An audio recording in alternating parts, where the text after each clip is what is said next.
Hello my dear students, आज हम chemical kinetics का लेक्चर 2 डिस्कशन करेंगे। उम्मीद करता हूं कि आप लोगों ने लेक्चर फर्स्ट देख लिया होगा। नहीं देखा है तो पहले आप लेक्चर फर्स्ट देखिए, देन लेक्चर सेकंड देखना। ये मेरी आपको एडवाइस है।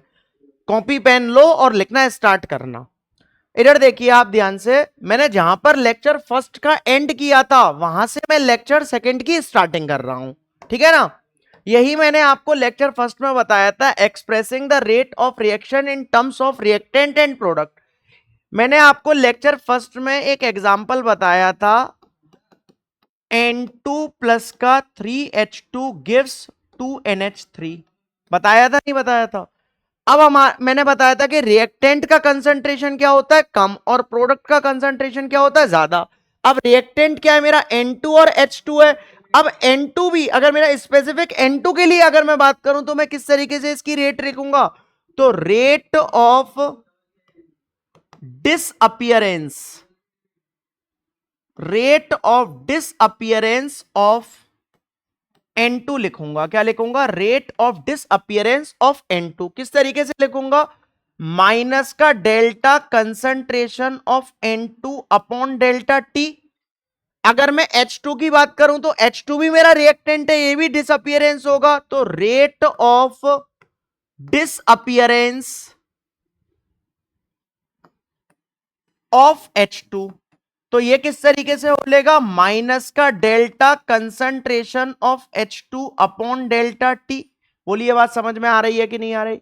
अगर मैं बात करूं प्रोडक्ट के लिए, तो प्रोडक्ट के लिए क्या होगा, rate of appearance of NH3। क्या बोले, NH3। और प्रोडक्ट का कंसंट्रेशन क्या होता है, बढ़ता है। तो इस जगह मेरा क्या होगा, प्लस का delta concentration of NH3 upon delta T हो लेगा। बोलिए बात समझ में आ रही है कि नहीं आ रही। उम्मीद करता हूं कि समझ में आ रहा होगा। अगर मैं इस रिएक्शन के लिए होल रेट ऑफ रिएक्शन लिखूं, रेट ऑफ रिएक्शन अगर मैं लिखूं, तो रेट ऑफ रिएक्शन किस तरीके से लिखूंगा, होल रेट ऑफ रिएक्शन, ये डिसअपियरेंस, डिसअपियरेंस और अपीयरेंस में, इसके लिए अगर मैं रेट ऑफ रिएक्शन लिखूंगा तो तीनों की बराबर होती है। तो इस जगह मेरा हो लेगा माइनस का delta concentration of N2 upon delta T, और इस जगह मेरा क्या हो लेगा, माइनस का delta concentration of H2 upon delta T है, लेकिन इसका कोफिशिएंट कितना है, H2 का 3, तो इसका रेसिप्रोकल हो जाएगा। कितना हो लेगा, 1/3 माइनस का delta concentration of H2 upon delta T, और इसका कोफिशिएंट कितना है, 2, तो इसका भी रेसिप्रोकल हो लेगा 1/2 प्लस का delta concentration of NH3 upon delta T हो लेगा। बोलिए बात समझ में आ रही है कि नहीं आ रही। उम्मीद करता हूं कि इतना आपको समझ में आ रहा होगा। आप बोलोगे कि सर आपने इधर तो किया नहीं, इसका कोफिशिएंट कितना है, 1, तो इस जगह भी 1/1 हुआ तो है, लेकिन वो हमें पता नहीं चला है, क्योंकि 1/1 क्या होता है, 1 ही होता है, तो इसलिए उसको मैंने कर नहीं दिखाया है। ठीक है ना। इस जगह आप ध्यान से देखिए, एक नोट लिखता हूं मैं। अगर मैं इसकी बात करूं कि ये क्या है, ये मेरा ये है, और ये क्या है, rate of disappearance of N2, तो rate of disappearance of N2 किस तरीके से होगा, वो किसके बराबर है, 1/3, और ये क्या है, ये हमारा है rate of disappearance of H2 है। क्या है, rate of disappearance of H2। अगर मैं बात करूं कि rate of disappearance of N2, ये जो है ये इसके भी तो बराबर है, तो इसको ऐसे भी तो लिख सकता हूं कि rate of disappearance of N2, ये मेरा बराबर है 1/2 इंटू किसके, rate of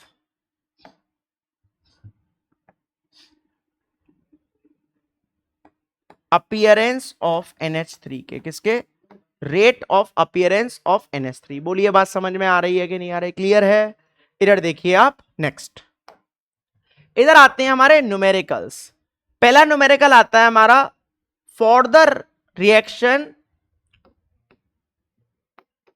2N2O5 gives 4NO2 plus O2। अब इस जगह हमको क्या दे रखा है, the rate of formation of NO2 is, मतलब NO2 की फॉर्मेशन दे रखी है उसने, गिवन में दे रखी है। फॉर्मेशन का मतलब अपीयरेंस हो रहा है और NO2 मेरा प्रोडक्ट में है, तो किस तरीके से है, प्लस का delta concentration of NO2 upon delta T, ये मेरे को दे रखा है। और कितना दे रखा है, 2.8 इंटू 10 की power minus 3 capital M second inverse दे दिया है। बोलिए बात समझ में आ रही है कि नहीं आ रही, क्लियर है। अब इस जगह आप ध्यान से देखो कि निकलवा क्या रहा है, rate of disappearance of N2O5 निकलवा रहा है। मतलब मेरे को फाइंड क्या करना है, इस जगह अगर मैं लिखूं तो माइनस का delta concentration of N2O5 upon delta T, ये मेरे को फाइंड करना है। गलती से भी इस जगह 1/2 मत लिख देना। 1/2 हम किस जगह पर लिखती हैं, होल रेट ऑफ रिएक्शन में लिखते हैं 1/2, ठीक है ना। अब इस जगह आप ध्यान से देखो कि अगर मैं होल रेट ऑफ रिएक्शन ही आपको लिखकर दिखाऊं तो किस तरीके से लिखूंगा, 1/2 माइनस का delta concentration of N2O5 upon delta T. और अगर मैं इस जगह लिखूं तो 1/4 प्लस का delta concentration of NO2 upon delta T. बोलिए बात समझ में आ रही है कि नहीं आ रही। और अगर मैं इसका लिखूंगा तो प्लस का delta concentration of O2 upon delta T. Clear है कि नहीं है, उम्मीद करता हूं कि समझ में आ रहा होगा। अब निकालना क्या है, N2O5 दिया क्या हुआ है, NO2, मतलब इसको और इसको कर कर कंपेयर कर लूं तो किस तरीके से होगा, 1/2 माइनस का delta concentration of N2O5 upon delta T और 1/4 प्लस का delta concentration of NO2 upon delta T. तो ये कितना हो लेगा, 2 टाइम्स कटिंग, तो delta concentration of N2O5 upon delta T हो लेगा हमारा 1/2। और इसकी वैल्यू कितनी है, ये हमारी इसकी वैल्यू है, कितनी है, 2.8 इंटू 10 की पावर -4, तो कितना हो लेगा, 1.4 हो लेगा ये।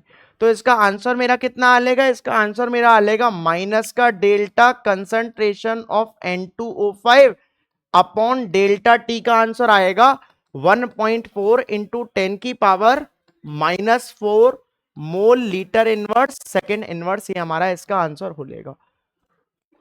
समझ में आ रहा है कि नहीं आ रहा, उम्मीद करता हूं कि समझ में आ रहा होगा। वीडियो को पॉज करो और लिखो, लिखोगे नहीं तो काम नहीं चलेगा आपका, याद रखना पिक्चर की तरह देखनी नहीं है। हर वीडियो में लगभग मैं ये चीज बोलता हूं, आपको खुद करना पड़ेगा, खुद नहीं करोगे तो नहीं होगा, याद रख लेना। इधर देखिए, नेक्स्ट हमारा बहुत इंपॉर्टेंट न्यूमेरिकल है, केमिकल रिएक्शन। रिएक्शन हमको दी हुई है 2A gives 4B plus C, क्या है, 2A gives 4B plus C in gaseous phase shows an increase in concentration of B। कितना इंक्रीज हो रहा है, 5 इंटू 10 की पावर -3 कैपिटल M इन 10 सेकेंड्स में हो रहा है। तो इस जगह आप ध्यान से देखो, गिवन में इन शॉर्ट मेरे को दे रखा है कंसंट्रेशन ऑफ B दे रखा है अपॉन डेल्टा टी दे रखा है, क्या दे रखा है, डेल्टा टी। तो देखो मैं लिख ले रहा हूं इस जगह डायरेक्ट, तो 5 इंटू 10 की पावर -3 और इस जगह 10 सेकेंड के अंदर है, इस जगह 10 की पावर 1 ऊपर जाएगा तो कितना हो लेगा, -4 हो लेगा, मतलब 5 इंटू 10 की power -4 capital M second inverse हो लेगा। अब पहला वाला पार्ट हमसे क्या पूछ रहा है, rate of appearance of B पूछ रहा है, क्या पूछ रहा है, rate of appearance of B को बोल रहा है। इसमें अगर मैं अपीयरेंस ऑफ बी लिखूंगा तो प्लस का delta concentration of B upon delta T, जो कि मैंने फाइंड कर रखा है 5 इंटू 10 की power -4 capital M second inverse. बोलिए क्लियर है कि नहीं है। अब इधर आप ध्यान से देखो, सेकंड हमसे क्या बोल रहा है, रेट ऑफ रिएक्शन निकालनी है। तो रेट ऑफ रिएक्शन पहले इसकी लिखना सीखो कि रेट ऑफ रिएक्शन किस तरीके से लिखते हैं। तो रेट ऑफ रिएक्शन हम लिखते हैं इसका कोफिशिएंट 2, तो 1/2 माइनस का delta concentration of A upon delta T. बोलिए बात समझ में आ रही है कि नहीं आ रही। और इस जगह अगर मैं तो 1/4 प्लस का delta concentration of B upon delta T, और इस जगह लिखूंगा तो प्लस का delta concentration of C upon delta T. अब रेट ऑफ रिएक्शन ही मेरे को फाइंड करनी है, तो रेट ऑफ रिएक्शन तो मेरी ये भी है, ये भी है और ये भी है, तो मैं इस सेकंड वाले को ले ले रहा हूं। 1/4 प्लस का delta concentration of B upon delta T. अरे सर आपने सेकंड वाला ही क्यों लिया? सेकंड वाला बेटा इसलिए लिया है क्योंकि मेरे को ये गिवन दिया हुआ है, बी का अपीयरेंस ऑफ बी मेरे को गिवन है, तो इसलिए मेरे को सेकंड वाला यूज करना है। तो इधर आप ध्यान से देखिए, 1/4 कर लिया और इसकी वैल्यू कितनी है? इसकी वैल्यू है 5 इंटू 10⁻⁻4। कटिंग करूंगा तो 1.25 हो लेगा। कितना हो लेगा? 1.25। तो 1.25 into 10⁻⁻4 capital M second inverse हो लेगा।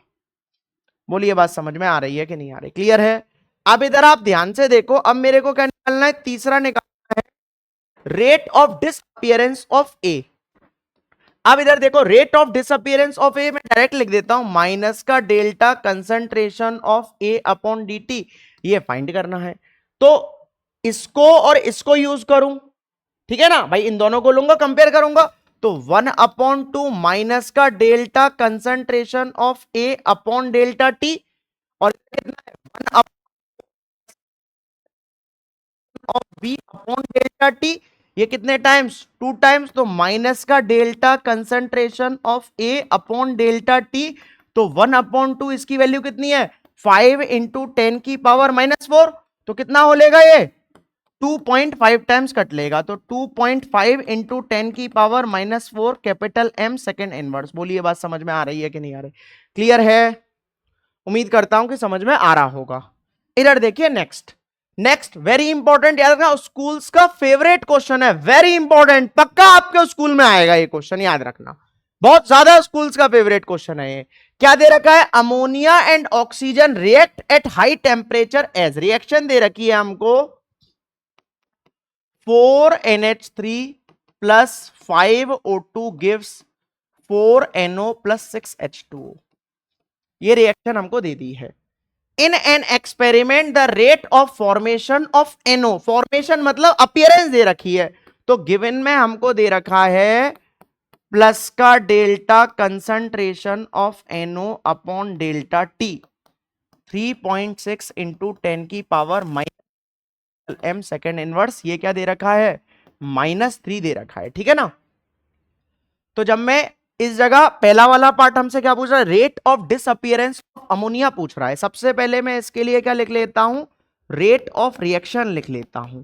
रेट ऑफ रिएक्शन इस होल रिएक्शन के लिए लिख रहा हूं, तो 1/4 माइनस का delta concentration of NH3 upon delta T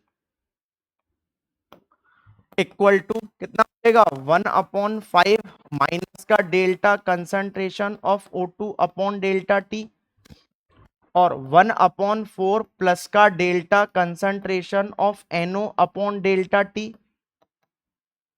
और फिर क्या हो लेगा? 1/6 प्लस का delta concentration of H2O upon delta T. बोलिए बात समझ में आ रही है कि नहीं आ रही? क्लियर है? अब मेरे को क्या निकालना है? डिसअपीयरेंस ऑफ अमोनिया निकालना है, मतलब पहला पार्ट माइनस का delta concentration of NH3 upon delta T, ये मेरे को फाइंड करना है, ठीक है ना। अब इन शॉर्ट है, जब मेरे को ये फाइंड करना है और NO दिया हुआ, तो इसको और इसको कर कर कंपेयर करूंगा, तो जब मैं इन दोनों को उठाऊंगा तो 1/4 माइनस का delta concentration of NH3 upon delta T equal to 1/4 plus का delta concentration of NO upon delta T, तो 1/4 से 1/4 गायब, तो minus delta concentration of NH3 upon delta T equal to, इसकी वैल्यू कितनी है? 3.6 into 10⁻⁻3 capital M second inverse है। बोलिए क्लियर है कि नहीं है? ठीक है ना। अब इस जगह ध्यान से देखिए, सेकेंड पार्ट हमको क्या निकालना है? Rate of formation of water, मतलब फॉर्मेशन ऑफ वाटर में लिखूंगा तो किस तरीके से लिखूंगा? प्लस का delta concentration of H2O upon delta T, ये मेरे को फाइंड करना है। इन शॉर्ट है, अगर मैं चाहूं तो NH3 का भी मैंने निकाल लिया है, तो इसको और इसको कंपेयर करूं, लेकिन मेरी आपको एडवाइस है कि इससे मत करना। जो गिवन है, गिवन क्या है, NO, तो NO से आप कंपेयर करना, ये मेरी आपको पर्सनल एडवाइस है, ठीक है ना। इससे करोगे तो अभी तो ये एकदम करेक्ट है, बकायदा जब हम पेपर में कर रहे होंगे तो बाई चांस अगर ये पेपर में गलत आई तो मेरी H2O की भी फॉर्मेशन भी गलत हो जाएगी। समझ में आ रहा है कि नहीं आ रहा है? तो अगर मैं लूंगा तो इस जगह किस तरीके से 1/6 प्लस का delta concentration of H2O upon delta T equal to 1/4 plus का delta concentration of NO upon delta t, ठीक है ना। तो उस 6 को उधर भेज दे रहा हूं, तो प्लस का delta concentration of H2O upon delta T, तो 6/4, और इसकी वैल्यू कितनी है 3.6 इंटू 10 की पावर -3, तो 2 से 3 बार, 2 से 2 बार, और 2 से कितनी बार 1.8, 18 का 3 में इंटू करूंगा तो कितना हो लेगा मेरा, प्लस का delta concentration of H2O upon, answer आ लेगा 18 3 54, तो 5.4 इंटू 10 की power -3 capital M second inverse मेरा क्या हो लेगा, आंसर हो लेगा। बोलिए बात समझ में आ रही है कि नहीं आ रही? उम्मीद करता हूं कि आपको इतना समझ में आया होगा। अब देखिए ये क्या है, लेक्चर सेकंड है, और लेक्चर सेकंड की शीट मैंने पहले अपलोड कर दी है, तो पहले आप लेक्चर सेकंड देखिए और फिर इसकी आप शीट करिएगा। इसके बाद मैं लेक्चर थर्ड डालूंगा और फिर उसके बाद लेक्चर थर्ड की आप शीट देखिएगा। इस तरीके से अगर आप पढ़ोगे, अच्छे से करोगे, तो ऐसा हो ही नहीं सकता कि आपको समझ में ना आए और मतलब आपका पेपर में क्वेश्चन नहीं फंसे। गारंटी के साथ पेपर में क्वेश्चन आएगा, मैं लिख कर दे सकता हूं। उम्मीद करता हूं कि आपको लेक्चर सेकंड पसंद आया होगा, समझ में आया होगा, अच्छा लगा होगा करने में। अगर अच्छा लगा है, पसंद आया है, तो अपने फ्रेंड्स को ज़्यादा से ज़्यादा शेयर करो। शेयर नहीं करोगे तो मेरे मोटिवेशन में कमी आ सकती है, मुझे ऐसा लगेगा कि बच्चा व्यू नहीं कर रहा है, तो थोड़ा सा दिक्कत आ सकती है। वैसे तो मैं रेगुलर कंटेंट डालूंगा, ऐसा हो ही नहीं सकता मैंने स्टार्ट किया है तो ब्रेक लगा दूं, ब्रेक नहीं होगा। लेकिन एक होता है ना कि जब बच्चा देखता है तो और ज़्यादा मोटिवेटेड होते हैं, तो वो चीज़ थोड़ी कमी आ सकती है, ठीक है ना। बाद बाकी उम्मीद करूंगा कि आप शेयर करोगे, वीडियो को लाइक करोगे और चैनल को सब्सक्राइब करोगे, क्योंकि लाइक शेयर और सब्सक्राइब करने में आपका कुछ नहीं जाता और कुशाग्र सर को मोटिवेशन आता। That's it.